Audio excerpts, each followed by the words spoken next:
स्थान तीर्थ स्थान, क्योंकि रामचरितमानस में कहा गया है जहां राम तहां अवध निवासु और जहां संत तहां तीर्थ वासु। वैसे तो कहा जाता है कि तीर्थ गंगा को भी कहा जाता है, जमुना को भी कहा जाता है, लेकिन शास्त्रों में और ग्रंथों में संत महापुरुषों ने तीर्थ उसे नहीं कहा। तीर्थ का मतलब होता है जो तार दे, उसे तीर्थ कहते हैं। इतिहास साक्षी है कि सत्संग रूपी गंगा में तरकर अंगुली मानकर रत्नाकर जैसे लोग संत बन गए।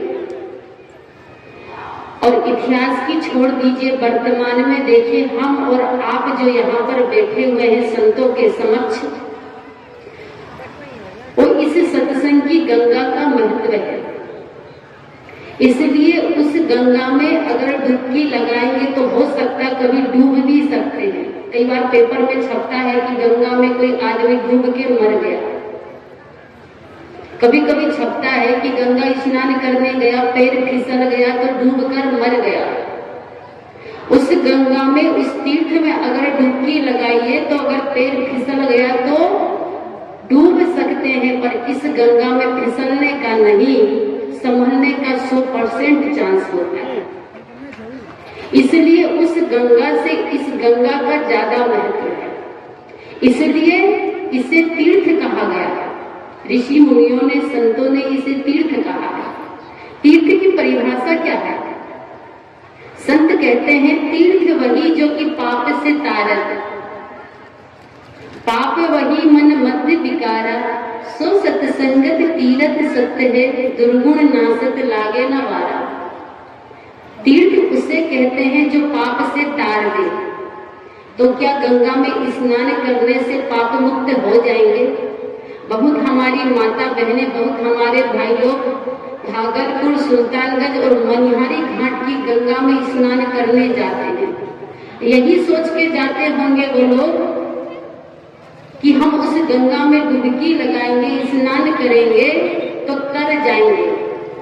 पर किसी शास्त्र में नहीं लिखा है, किसी पुराण में नहीं लिखा है, ना ही प्रत्यक्ष देखा गया है कि कोई सुल्तानगंज गया, कोई मनिहारी घाट गया या कोई भागलपुर की घाट में गया और पापी से पापी आदमी था, चोर बदमाश आदमी था, अब उस गंगा में जैसे डुबकी लगाया तो संत बनकर निकल गए। ऐसा उदाहरण इतिहास में नहीं, वर्तमान में भी देखने को नहीं मिलता। पर इस गंगा में अगर कोई भी आदमी सच्चे मन से डुबकी लगाएगा तो निश्चय ही है वो पाप से तर जाएगा, क्योंकि पाप क्या है? अगर उस गंगा में आप स्नान कीजिएगा तो केवल शरीर का मेल धुलेगा। उस गंगा की विशेषता है कि आपके तन को पवित्र कर सकती है।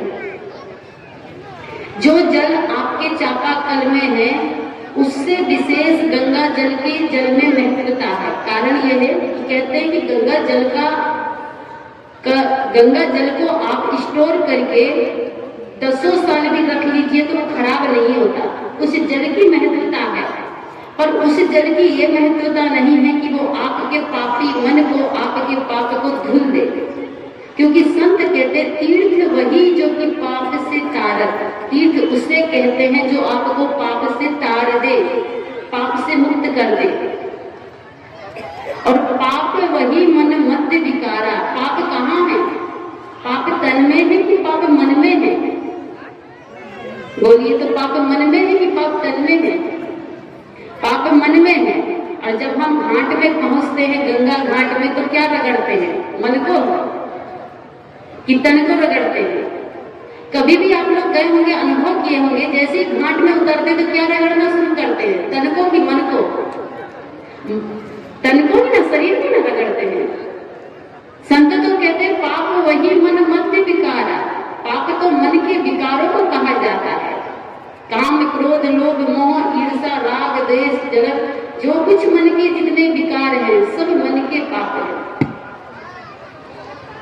हम कई बार होता है गंगा में स्नान करके आए, फिर भी हमारे घर में आकर हम अपने विकारों के कारण गोतनी गोतनी में झगड़ा, सास बहू में झगड़ा, पति पत्नी में झगड़ा बना रहता है, क्योंकि हम वहां के आए, मन को धो के ले आए।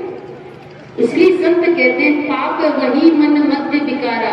पाप तो मन में है और घाट में जाके खूब तन को रगड़े, और तन को तो रोज रगड़ के हम लोग घर में भी स्नान करते हैं। लक्ष्य साबुन, लाइफ बॉय साबुन, पियर साबुन, पता नहीं 100 साबुन निकल गई है तन को धुलने के लिए।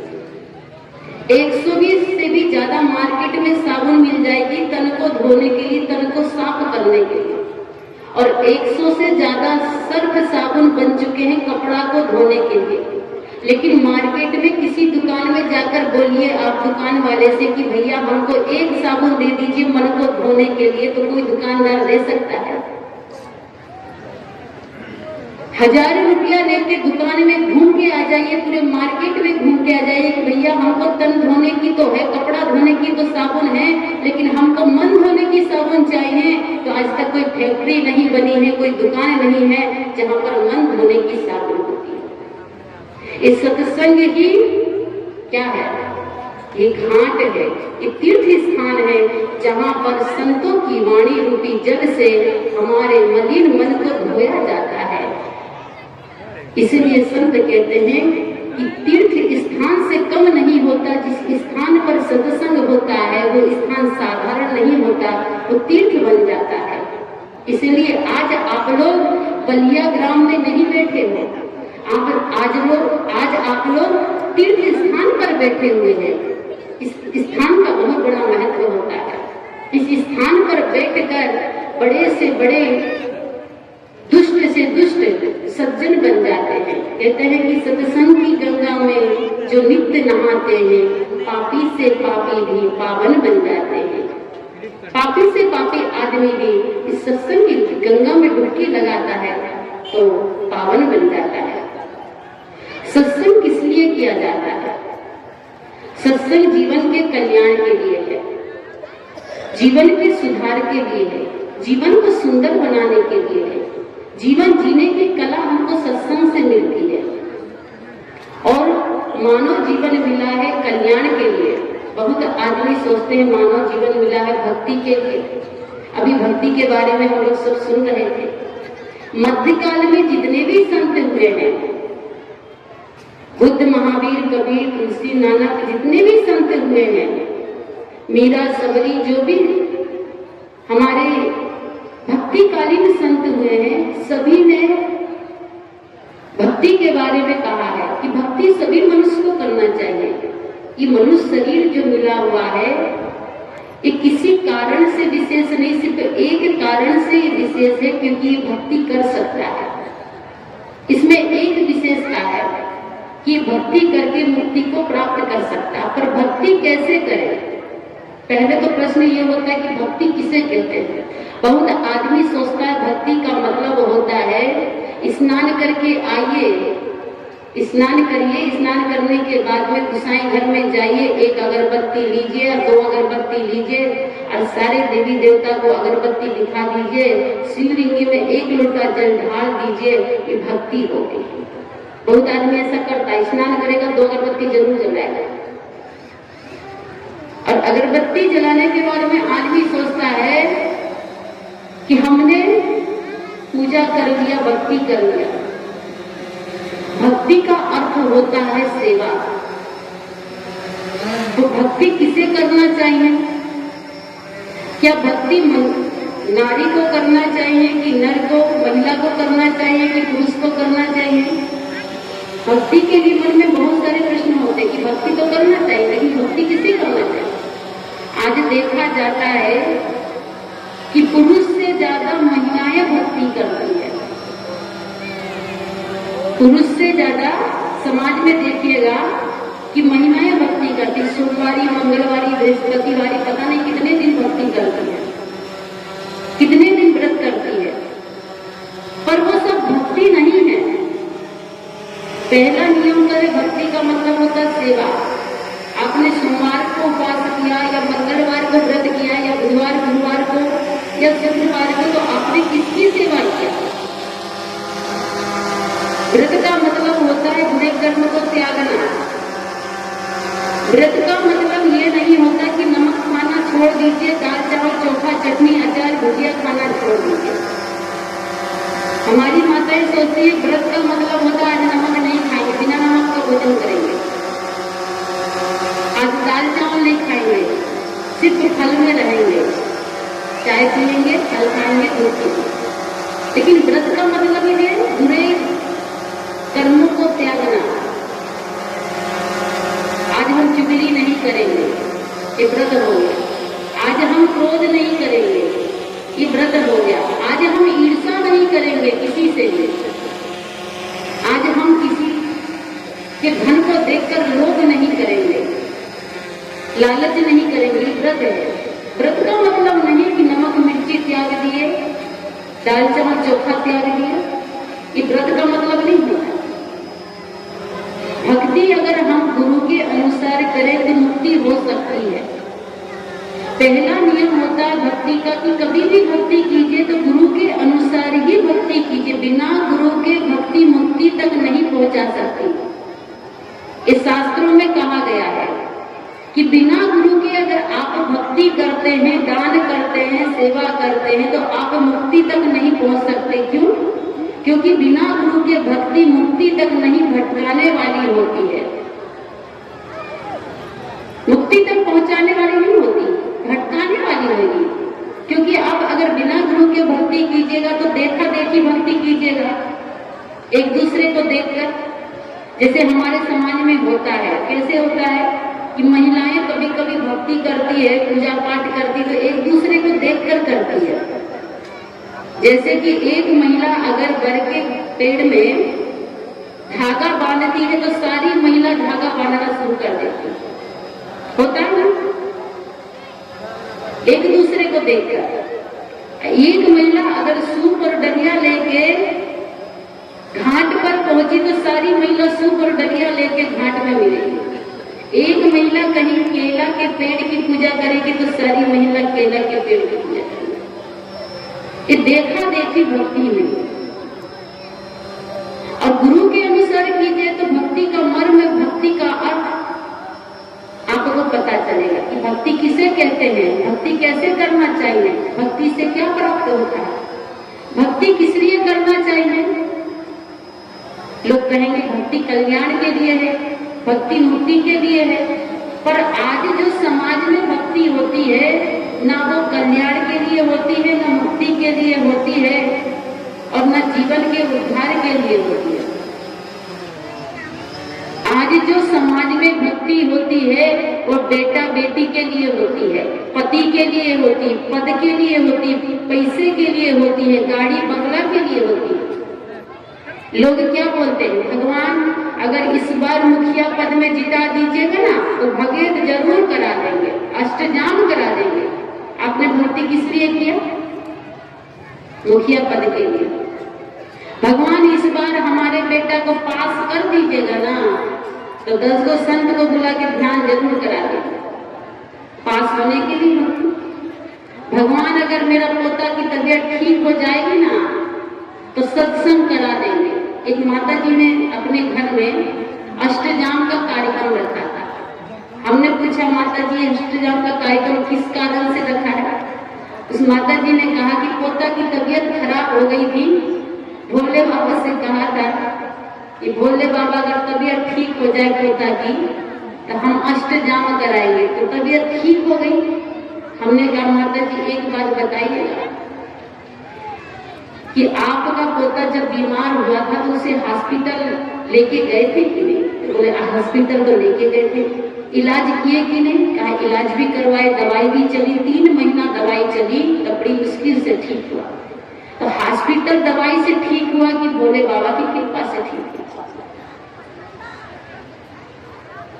और अगर भोले बाबा की कृपा से, अष्टजाम से, भगेद से तबीयत ठीक हो जाती तो कोई हॉस्पिटल ले जाने की क्या जरूरत? मत ले जाइए हॉस्पिटल। क्यों देते हो डॉक्टरों को पैसा? मत दीजिए डॉक्टरों को पैसा, वही पैसा भगेद में लगा दीजिए, अष्टजाम में लगा दीजिए। सरस्वती के पूजने से जब हम पास हो जाते हैं तो क्या जरूरत ट्यूशन में, कोचिंग में टीचर को पैसा देने की, स्कूल में टीचर को पैसा देने की? पूजा करके ही पास हो जाइए, क्या दिक्कत है? पर ऐसा नहीं होता। भक्ति होती है मुक्ति के लिए, लेकिन आज भक्ति आदमी ने बना लिया है प्राणी और पदार्थों को प्राप्त करने के लिए, पद और पैसा प्राप्त करने के लिए। प्राप्त कुछ होता नहीं है, जो अपने कर्म में होता है, जो भाग्य में होता है, जो नसीब में होता है, जो प्रारब्ध में होता है, वही होता है। क्रियामान, संचित और प्रारब्ध तीन कर्म होते हैं जो आप कर रहे हैं अभी बैठकर, ये क्रियामान कर्म है। और इसी का संचय आपके दिमाग में हो रहा है, ये संचित कहलाता है, और वही आपके सामने में प्रारब्ध बनकर आता है। इसीलिए भक्ति का मतलब ये नहीं होता नरियल तोड़ना, भक्ति का मतलब अगरबत्ती जलाना, भक्ति का मतलब नहीं होता कि बाबा धाम जाकर 2-4 लीटर दूध ढालें। भक्ति का मतलब होता है सेवा। सेवा किसकी करना चाहिए? हमारे ऋषि मुनि, हमारे देवी देवता जिसको हम कहते हैं, वो अच्छी भक्ति करते थे, असली भक्ति। और हम जो लोग करते हैं वो नकली भक्ति करते हैं। जो संत महापुरुष हुए, देवी देवता हुए, वो असली भक्ति करते थे। वो कैसे असली भक्ति करते थे? भक्ति का मतलब होता है सेवा। सेवा किसकी करते थे? माता पिता की सेवा करते थे, सास ससुर की सेवा करते थे, पति परमेश्वर की सेवा करते थे। आज हमारी माता बहनें भक्ति करती, किसकी भक्ति करती है? सास ससुर को छोड़ के घाट में जाकर छठ मैया की भक्ति करती।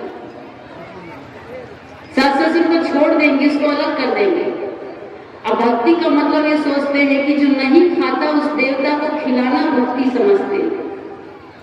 जो देवता देवी खाते नहीं है उसको खिलाना भक्ति समझते हैं। एक माता जी केला की गाछ की पूजा कर रही थी, 2 लड्डू वहां पर चढ़ा दी। हमने माता जी से कहा, माता जी क्या कर रहे हैं? कहा पूजा कर रहे हैं, भगवान को भोग लगा रहे हैं। उनका कौन भगवान? तो कहा केला के गाछ में बृहस्पति भगवान रहते हैं। आप लोग भी व्रत रखते होंगे, कोई कोई होंगे भी। हमने कहा माता जी पेड़ में पत्ता दिख रहा है, फूल दिख रहा है, फल दिख रहा है, लेकिन ये बृहस्पति भगवान कहाँ पेड़ के अंदर में है, हमको तो नजर नहीं आता। क्या ये लड्डू खा लेगा आपका, जो लड्डू आपने चढ़ाया है? जो खाता नहीं है उसे खिलाते हैं, और खाने वाले देवी देवता से छुपाते हैं। बहुत महिला होती है ऐसी जो अपने सास ससुर से छुपा छुपा के खाती है, अपनी गोदनी से छुपा छुपा के खाती है। एक पति जब मार्केट जाने लगा तो उनकी पत्नी से कहा कि मार्केट जा रहे, कुछ लाना हो तो बताइए। कहा बहुत दिन हो गया, हमको समोसा खाने का मन करता है। अब बड़ा परिवार है, जेठानी है, देवरानी है, सास है, ससुर है, इतने लोगों में तो समोसा बना के नहीं खा सकते, और लाएंगे भी तो फिर 200-400 रुपया का हो तब पूरे परिवार को होगा। पति ने कहा इतना पैसा नहीं है, बहुत सारा सामान लाना है, किराना का सब्जी लाना है। तो कहा कुछ नहीं, 2 समोसा ले आना, ज्यादा मत लाना। पति भी बड़ा समझदार, मार्केट गया, जब सब सामान लेके हो गया तो 40 रुपया शेष बच गए जेब में। याद आया कि पत्नी ने कहा था कि आते समय समोसा खाने का मन है तो वो समोसा ले आना। पति सोचता है कि समोसा तो नमकीन होता, थोड़ा मीठा भी तो रसगुल्ला भी लेते चले। 2 समोसा 2 रसगुल्ला 40 रुपये का खरीद के लेके आया, तो सब सामान तो माँ को दे दिया घर में, जितना झोला में भर के लाया था मार्केट से। और जेब में जो समोसा रसगुल्ला लाया था चुपचाप अपने कमरा में गया, पत्नी को निकाल के देते, कहा कि ज्यादा पैसा नहीं था, 2 समोसा 2 रसगुल्ला ही आया, चुपचाप अंदर ही खा लो, पता नहीं चलना चाहिए घर में। अब पत्नी भी बड़ी समझदार, अंदर अंदर खा के समोसा और रसगुल्ला की झिल्ली टाटी के बाहर फेंक दी। अब दूसरे दिन बूढ़ी माता जी, सासू जी जो थी, झाड़ू लगाते लगाते टाटी के उस पार पहुंच गई, तो देखा कि चींटियों की लाइन लगी हुई है। उठा के देखती झिल्ली तो चाशनी टपक रही थी। माता जी